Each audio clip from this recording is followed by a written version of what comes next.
आइए प्रेम से मोहिनी एकादशी व्रत की कथा श्रवण करते हैं। युधिष्ठिर ने पूछा, हे जनार्दन, वैशाख मास के शुक्ल पक्ष में किस नाम की एकादशी होती है, उसका क्या फल होता है तथा उसके लिए कौन सी विधि है।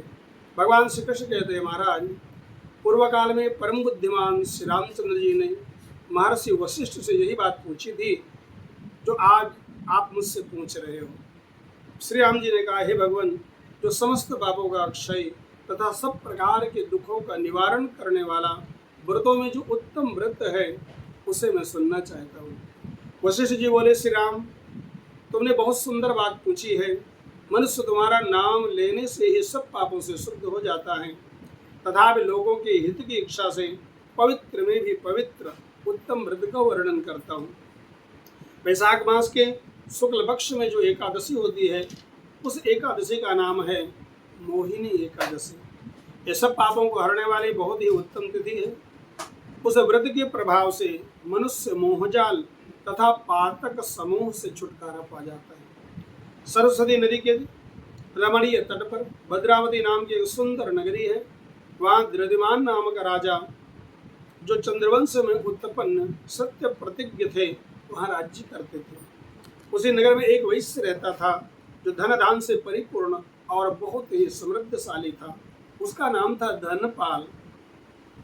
वह सदा पुण्य कर्म में ही लगा रहता था। दूसरों के लिए पौसला, कुआं, मठ, बगीचा, पोखरा और घर बनवाया करता था। यानी सदैव धर्म की कर्म में ही लगा रहता था।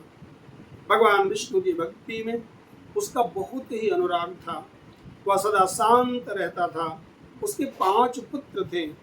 पहला सुमना, फिर द्युतिमान, तीसरा मेधावी, चौथा सुकृत और 5वां था धृष्टबुद्धि।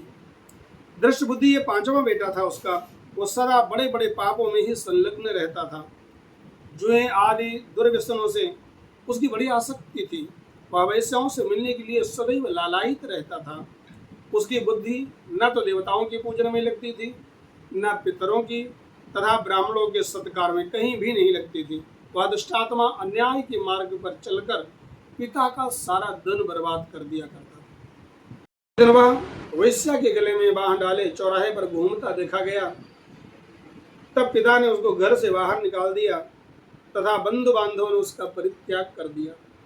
वह दिन रात दुख और शोक में डूबा हुआ कष्ट पर कष्ट उठाता हुआ इधर उधर भटकने लगा।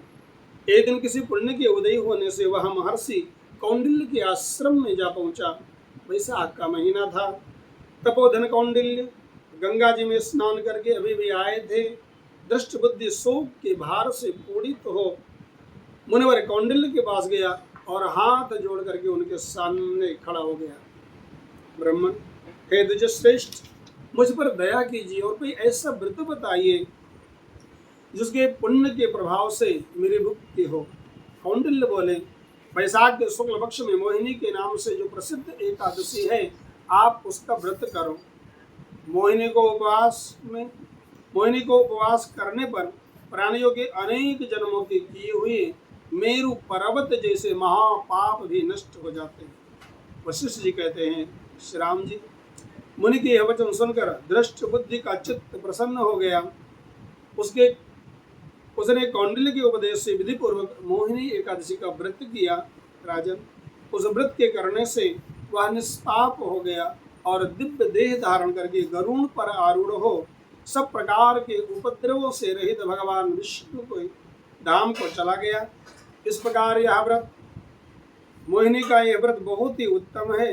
इसको पढ़ने और सुनने से 1000 गौदान का फल प्राप्त होता है। कृष्णाय वासुदेवाय हरे परमात्मने प्रणतः क्लेशनाशाय गोविन्दाय नमः।